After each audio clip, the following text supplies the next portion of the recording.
18 October నుంచి 5 December మధ్య కాలంలో మిథున రాశిలో జన్మించినటువంటి వారికి ఈ గురుగ్రహము కర్కాటక రాశిలోకి మార్పు అవుతున్నటువంటి కారణం చేత కొంత మార్పులు అనేటువంటి జీవితంలో జరుగుతాయి.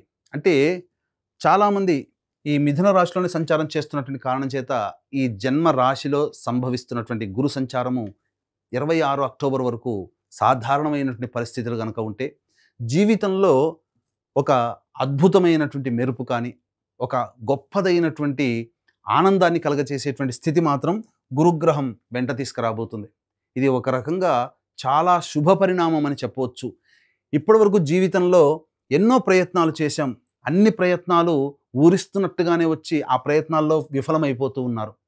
ఎంత నిజాయితీగా కష్టపడ్డ ఆ ప్రయత్నాలు సఫలీకృతం కావట్లేదు. ఉద్యోగ ప్రయత్నాలు కావచ్చు, వ్యాపార ప్రయత్నాలు కావచ్చు, అలాగే వృత్తిలో కావచ్చు. ఎంత డెవలప్మెంట్ అవ్వాలనుకున్న డెవలప్మెంట్ కానీ అనేటువంటి పరిస్థితి నుంచి ఈ గురుగ్రహము ఒక్కసారి జర్కిచ్చినట్టుగా ఈ 18 అక్టోబర్ నుంచి 5 డిసెంబర్ మధ్యకాలంలో ఈ 48 రోజుల పాటు ఉండేటువంటి సమయం మిథున రాశి వారికి అదృష్టాన్ని అనగా లక్ష్మీదేవి ఇంట్లో తాండవిస్తున్నట్టుగానే చెప్పవచ్చు. ఎందుకు ఇంతగా గొప్పగా చెప్తున్నానంటే ప్రధానంగా ఎందుకనంటే ఈ యొక్క మిథున రాశిలో జన్మించినటువంటి వారికి శని దశమ స్థానంలో కంటక శని ప్రభావాన్ని కలగజేశాడు. 29 మార్చి నుంచి శని మారాడు ఈ సంవత్సరం. గురుడు కూడా మారాడు మే నెలలో.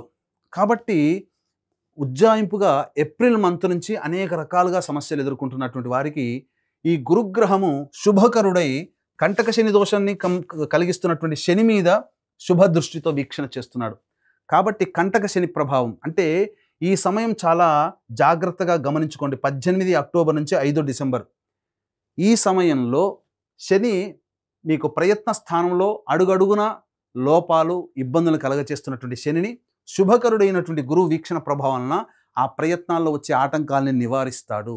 శని కూడా అనుకూలంగా ఉండబోతున్నాడు. అలాగే రాశి నుంచి ధనస్థానంలోకి గురుగ్రహ మార్పు ఎప్పుడైతే పడుతుందో ధన సంబంధమైనటువంటి వ్యవహారాల్లో మీకు అన్ని విధాలుగా అనుకూలంగా ఉంటుంది. అంటే ఏ రకంగా రాని బాకీలు వసూలు అవుతాయి.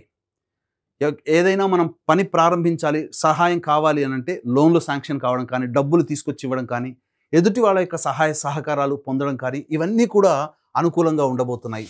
ఇక తృతీయ స్థానంలో సంచారం చేస్తున్నటువంటి కేతువు కూడా సంపూర్ణంగా యోగిస్తాడు. ఇక గమనించుకున్నట్లయితే మిగతా గ్రహాల యొక్క ప్రభావం ఈ మిథున రాశి వారికి సంబంధించి 27 అక్టోబర్ వరకు కుజుడు పంచమ స్థానంలో ఉన్నప్పటికీ కూడా ఈ మిథున రాశికి 27 అక్టోబర్ నుంచి 7 డిసెంబర్ వరకు సంపూర్ణంగా కుజుడు అత్యంత యోగాన్ని కలగచేస్తున్నాడు. కాబట్టి ఈ కుజగ్రహం కూడా అనుకూలంగా ఉంటుంది. ఈ 18 అక్టోబర్ నుంచి 16 నవంబర్ వరకు సాధారణంగా అనారోగ్య సమస్యలు, చిన్నపాటి అనారోగ్య సమస్యలు అనేటువంటివి ఉంటాయి. కానీ ఈ 16 నవంబర్ నుంచి 15 డిసెంబర్ వరకు రవి ఈ వృశ్చిక రాశిలో సంచారము, కుజుడు కూడా వృశ్చిక రాశిలో సంచారము. ఇంకా చెప్పాలి అంటే 11 నవంబర్ నుంచి గురువు వక్రీకరించి స్థితి పొంది ఉండడం. ఇది ఒక అద్భుతమైనటువంటి ఒక సంయోగ కాలం అండి. ఎందుకంటే గురువు అనుకూలంగా ఉంటున్నాడు, రవి కుజుడు కూడా అనుకూలంగా ఉంటున్నారు. కాబట్టి నవంబర్ మధ్య నుంచి ఇంకా జాగ్రత్తగా గమనించుకుంటే అవకాశాలు ఏదైనా కానీ ఉద్యోగపరంగా కావచ్చు, వృత్తిపరంగా కావచ్చు, అలాగే ఈ సంబంధించినటువంటి వ్యాపార రంగంలో విస్తరణకి చాలా అనుకూలమైనటువంటి సమయం. కాబట్టి మీరు ఏదైతే చెయ్యాలని అనుకున్నారో ఆ చెయ్యాలనుకునే ప్రతి పనిని కూడా ఈ 18 అక్టోబర్ నుంచి 5 డిసెంబర్ మధ్యకాలంలో మీరు ఇంప్లిమెంట్ చేయడానికి మీరు ప్రయత్నం చేయండి. ఇటువంటి యోగ్యమైనటువంటి సమయాన్ని మీరు ఏమాత్రం కూడా చేజార్చుకోకండి. ఎందుకు చెప్తున్నానంటే ఈ సమయంలో గురువు అతిచార ప్రభావంలో కర్కాటక రాశిలో ప్రవేశం చేసినటువంటి ఈ 18 అక్టోబర్ నుంచి 5 డిసెంబర్ వరకు మిథున రాశి వారికి ప్రధానంగా ఈ సమయంలో వచ్చే యోగం ఎప్పుడు పడుతుందంటారు, దాన్ని ఈల్డ్ అంటారు. అంటే దాని యొక్క ఫలాలు ఈ సమయంలో మనం ప్రయత్నం చేసినటువంటి కార్యాచరణ పెట్టినటువంటి ఫలాలు ఎప్పుడు పొందుతాము అంటే రిజల్ట్ ఓరియంటేషన్గా మన జీవితంలో ఎప్పుడు ఉంటుందంటే మళ్ళీ మిథున రాశి నుంచి వచ్చే సంవత్సరం ఏప్రిల్ తర్వాత కర్కాటక రాశిలోకి ప్రవేశం చేస్తాడు కదా, ఆ సంవత్సరం అంతా కూడా అత్యంత యోగాన్ని ఈ సమయంలో చేసినటువంటి పని వల్ల ఆ సమయంలో మనం ఎక్కువగా పొందగలుగుతాం. కాబట్టి ఇది ఈ పీరియడ్ అనేటువంటిది కేవలం ఏదో సినిమాలో చెప్పినట్టుగా లక్ష్మీదేవి వచ్చేస్తుంది అన్నట్టుగా కాకుండా ప్రయత్నాలు ప్రారంభించడం అనుకూలమైనది. దీనికి సంబంధించినటువంటి ఫలితాలు ఈ సమయంలో గురువు మళ్ళీ వచ్చే సంవత్సరం కర్కాటక రాశిలో ప్రవేశం చేస్తాడు కదా, తప్పకుండా శుభ ఫలితాలు పొందుతారు. కాబట్టి కుజగ్రహము, రవిగ్రహ ప్రభావము, అలాగే ఈ మిథున రాశి వారికి చూసుకున్నట్లయితే శుక్రుడు కూడా అనుకూలంగా ఉండేటువంటి సమయం లేకపోవడం, ఇది ఒక్కటే శుక్రగ్రహం ఒక్కటే మీకు అనుకూలంగా లేదండి. శుక్రుడు కూడా మీకు ఈ సంబంధించినటువంటి 2 నవంబర్ వరకు, 3 నవంబర్ నుంచి 26 నవంబర్ వరకు శుక్రుడు అనుకూలంగా ఉంటాడు. ప్రధానంగా శుక్రుడు అంటే ఏంటి? లవ్ గాడ్, కళలకు సంబంధించినటువంటి కారక గ్రహము. కాబట్టి సినిమా రంగంలో కావచ్చు, ప్రేమని వ్యక్తపరిచేటువంటి పరిస్థితులు కావచ్చు, ఏదైనా కానీ సంతానానికి సంబంధించి ముఖ్యంగా సంతానార్థులై ఉన్నటువంటి వాళ్ళకి చక్కటి సంతాన యోగం కూడా 3 నవంబర్ నుంచి 26 నవంబర్ మధ్యకాలంలో పొందేటువంటి అవకాశం ఉంటుంది. అలాగే అన్ని రంగాలలో ఉన్నటువంటి వాళ్ళకి ఈ యొక్క సమయం మిథున రాశిలో జన్మించినటువంటి వారికి అత్యంత అనుకూలమైనటువంటి సమయంగా చెప్పవచ్చు. అలాగే మిథున రాశి వారికి భాగ్యరాహు కొంతవరకు యోగిస్తాడు. కంటక శని ప్రభావం ఇస్తున్నటువంటి శని యొక్క ప్రభావం కూడా తగ్గుముఖం పడుతుంది గురువు అతిచార ప్రభావం వల్ల. మిథున రాశి వారు అవకాశాలు మన కాళ్ళ దగ్గరికి వస్తాయిలే అని చెప్పి మీరు ఎదురు చూడకండి. నిరుద్యోగస్తులకి ఉద్యోగ అవకాశాలు వస్తాయి. ఉద్యోగ మార్పు కావాలనుకునేటువంటి వాళ్ళు తప్పకుండా ప్రయత్నం చేయండి. మంచి సంస్థలలో ఉద్యోగం వచ్చేటువంటి అవకాశం ఉంటుంది. అలాగే వ్యాపార విస్తరణ చేయాలనుకునేటువంటి వాళ్ళకి మంచి జరుగుతుంది. వ్యాపార విస్తరణ చేసుకోవచ్చు. వృత్తిలో అభివృద్ధి అనేటువంటిది ఉంటుంది. నిలిచిపోయిన డబ్బులు మళ్ళీ తిరిగి వచ్చే అవకాశం, రాని బాకీలు కలిగేటువంటి అవకాశం, రాని బాకీలు వచ్చే అవకాశం ఉంటుంది.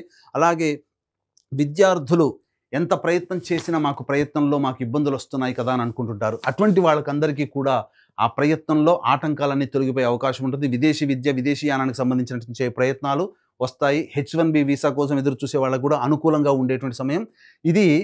గురువు అతిచార ప్రభావం వలన లాభపడే 5 రాశులలో అత్యంత లాభపడేటువంటి రాశి ఒక మిథున రాశి అనేటువంటి విషయాన్ని అందరూ గమనించాలి. మిగతా అన్ని రాశులలో కన్నా ఈ సంబంధించినటువంటి ఈ గురు ప్రభావము మిథున రాశి వారికి చాలా యోగకాలంగా ఉండబోతుంది. ఇటువంటి అవకాశాన్ని ఎవరు మిస్ చేసుకోకండి.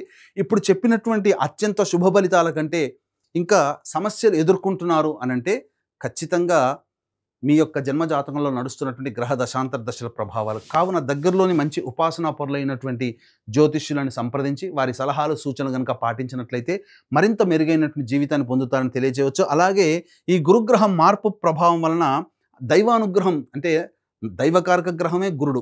ఈ గురుగ్రహము మీకు సంపూర్ణంగా యోగించాలి, దైవానుగ్రహం అందరికీ అందించాలనేటువంటి సదుద్దేశంతో ఈ గురువు మారుతున్నటువంటి 18 అక్టోబర్ నుంచి 5 డిసెంబర్ మధ్యకాలంలో ఏదైతే ఉన్నాయో ఆ సమయము 20 నవంబర్ కార్తీక అమావాస్య శ్రీశైల క్షేత్రంలో, అలాగే 4 డిసెంబర్ మార్గశిర పౌర్ణమి ప్రముఖ దత్తక్షేత్రంలో సర్వదోష నివారణ పూజలు, హోమాలు అనేటువంటి జరిపించడం జరుగుతుంది. అలాగే శక్తిపాతం చేసినటువంటి మాల కూడా ఇవ్వడం జరుగుతుంది. అవకాశం ఉన్నవాళ్ళు కార్యక్రమ తదనంతరం కాంటాక్ట్ చేసి ఈ గురుగ్రహం యొక్క మార్పు సంపూర్ణంగా అనుభవించాలనుకునే వాళ్ళు ఈ కార్యక్రమంలో మీ గోత్రనామాదులు నమోదు చేసుకోవచ్చు. సర్వం శ్రీ ఉమామహేశ్వర పరబ్రహ్మార్పణమస్తు.